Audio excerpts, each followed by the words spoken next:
Alright, let's talk about Standard 25, Substandard C. Explain Carter's administration's effort in the Middle East, including, see there's that comma, there's that word including, the Camp David Accords, that's one.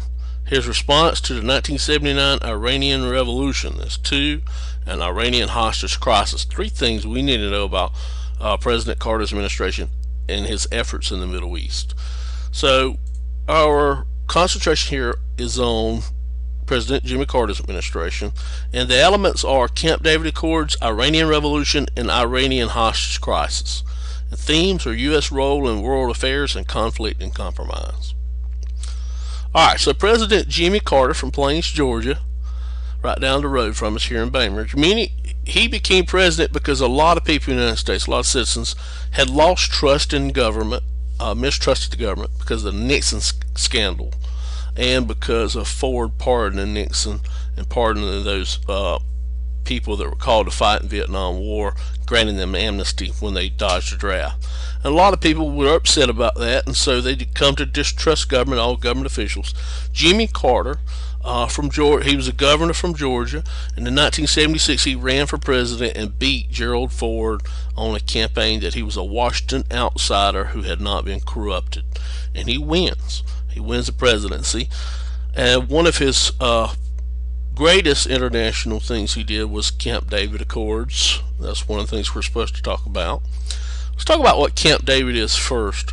Here's Camp David. Here's one of the cottages in Camp David where the president stays. It's his personal retreat while he's president of the United States, and it's in the mountains of Maryland, right here in Maryland, not too far from Washington, D.C.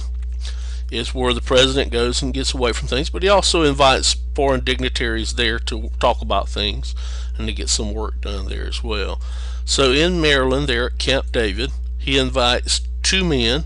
He invites President Anwar Sadat of Egypt and Prime Minister of Israel Menachem Begin here to Camp David, because both of their nations, Egypt and Israel, were at war in the Middle East, and President Carter here entered peace talks between these two men, and the end result was what is known as the Camp David Accords, or Peace Accords, in 1978, where these men agree to end hostilities and war with one another and sign a peace agreement between the two nations. And it was a tough battle there at Camp David, but they eventually signed a peace agreement. And so the two countries, Egypt here, Egyptian President Anwar Sadat from Egypt, and Israeli Prime Minister right next door to Egypt in Israel, Menachem Begin, sign a peace agreement and end hostilities toward one another. And so Jimmy Carter gets high marks for working out this peace deal and brokering peace between these two countries and two leaders in the Middle East.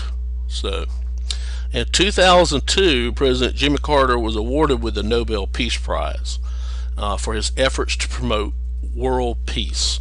Part of that comes from this brokering of peace between these two countries in the Middle East, Anwar Sadat and Menachem Begin.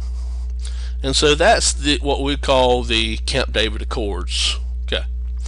Now on to the 1979 Iranian Revolution. Iran, which is this country over here.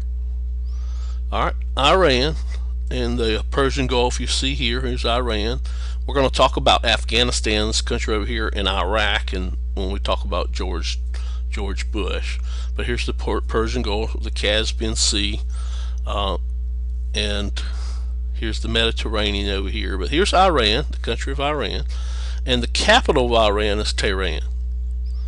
In this country of Iran, a revolution occurred in which Ayatollah Khomeini, a Muslim cleric, comes to power in Iran through revolution, through a coup d'etat, an overthrow of the state.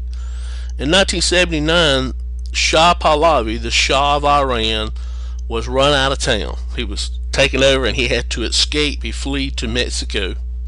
And Ayatollah Khomeini, and here's the pronunciation, Khomeini, right here, takes over and comes to power in Iran. He believes in strict Muslim law, and he takes over Iran. So when Shah Pahlavi escapes to Mexico City, Shah Pahlavi, the Shah of Iran, had cancer, and he was seeking treatment as he was fleeing.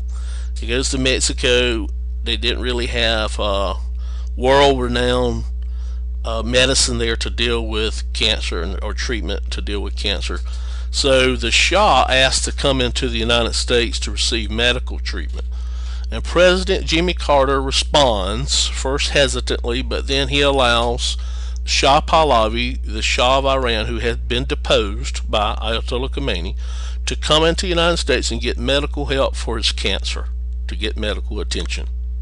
Okay, so that's the Iranian Revolution of 1979, and how Jimmy Carter responded to it by allowing the Shah, who had been deposed, into the country to get medical treatment for his cancer.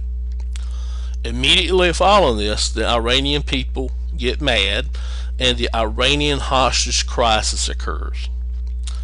Angry about Shah Pahlavi entering the United States, groups of militant forces that were Muslims under the leadership of Ayatollah Khomeini went to the United States Embassy here and stood outside the gates demanding the return of Shah Pahlavi to Iran. Okay. After a while, they became enraged and jumped the fence and stormed the U.S. Embassy, and they took all the American hostages, over 100 American hostages inside the embassy. And so they burned American flags there at the embassy, and they demanded the United States hand the Shah back over. And Ayatollah Khomeini holds hostages in Iran, in the U.S. Embassy, for 444 days. That's a long time. Alright, so the crisis started in November of 1974, and it's going to last for the remainder of Carter's term, which is those hostages that were kept for 444 days. That's what we call the Iranian hostage crisis. Okay. President Jimmy Carter attempts to get them out, but all of his attempts fail.